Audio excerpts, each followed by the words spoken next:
Okay, so get ready for a deep dive that's, well, it's really going to warm your heart. It's Hmm. one of those stories that reminds you about just how powerful generosity can be. Like, you know that feeling when you see an act of kindness so incredible, it makes you want to cheer. Absolutely. Well, that's what we're diving into today, but with this historical twist. It's historical good karma, unexpected friendships, the kind of compassion that crosses oceans and generations. It really shows you how we're all connected, Yeah, even when we're separated by continents and completely different cultures. you got that right. To really appreciate this, though, we kind of have to rewind the clock a bit, back to 1840s Ireland. So picture this, the potato famine, right at its peak. 1 million people gone. Another million forced to flee their homes just to survive. Just devastating. A whole nation brought to its knees. Can you imagine the despair? It's almost impossible to overstate how bad it really was. I Yeah. mean, the potato was everything to the Irish people. When it went, they faced starvation, disease. It's just unimaginable. And in the middle of all this suffering, help arrived. But get this, it came from the most unexpected place you could think of, the Choctaw Nation, all the way in what's now Oklahoma. Yeah, halfway across the world. Exactly. And here's where the story gets even more incredible. The Choctaw people, they were still grappling with their own horrific tragedy, the Trail of Tears. Just a few years earlier, they were the ones being forcibly removed from their land, forced to march thousands of miles. Terrible conditions. Thousands died on that journey. Disease, starvation, exposure, you name it. So they knew hardship firsthand. Oh, they understood what it meant to face a crisis that threatened their very existence. They had every reason to just focus inward, to rebuild their own lives. But they didn't. No, they looked across the ocean and saw the Irish people suffering, and I think they saw a reflection of their own pain. And they chose to act. And it wasn't just some small gesture either. Not at all. They somehow raised $170, which, okay, that might not seem like much today, but back in 1847, that was massive, especially for a community that was still rebuilding from their own trauma. Imagine the sacrifices involved in gathering that kind of money. It really makes you think about the conversations they must have had, the stories they shared. To have that level of empathy, that understanding that transcends culture, language, distance, it gives me chills. It wasn't just charity. It was an act of profound solidarity, Like they were saying, we see you, we feel your pain, and you're not alone. Exactly. Suffering is suffering no matter where it happens, and it deserves compassion. It really speaks to the values at the core of the Choctaw people. Generosity, empathy, this deep understanding of interconnectedness. Even when they had so little themselves, they found it in themselves to help. Amazing. And get this act of generosity, it wasn't forgotten.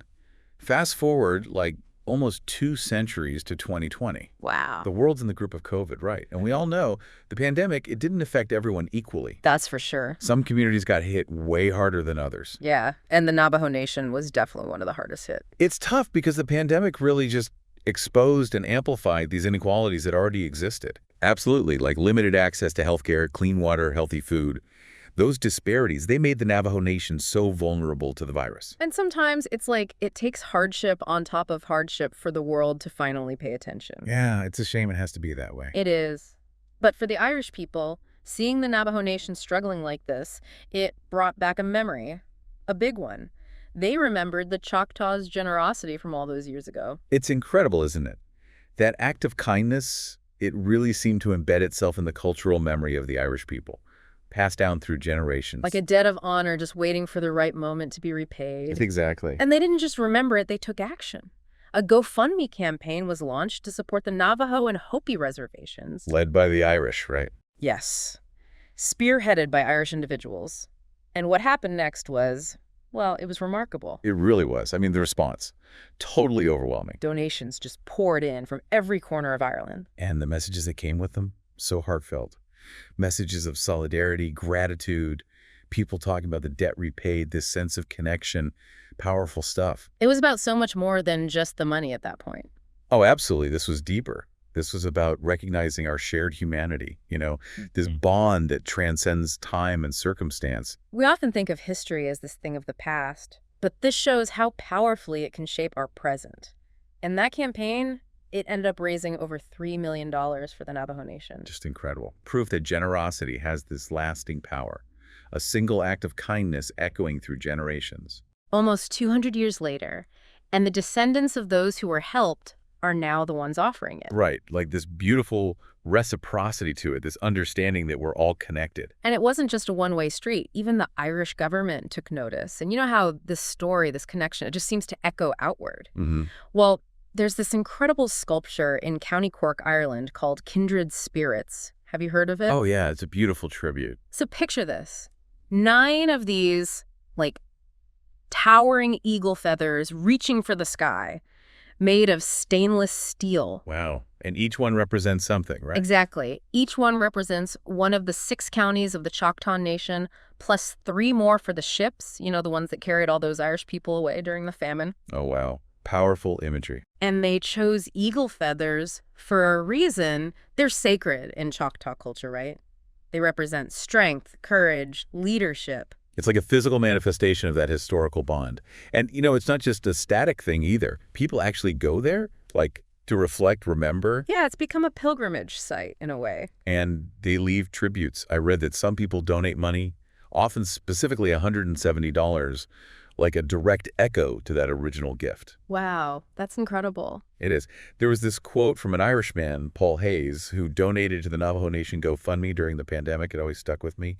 He was talking about how he felt like he was sending the actual amount of $170 personally after 170 or so years, and that it was like the right tribute across the ages. A tribute across the ages. Yeah, Wow. powerful, right?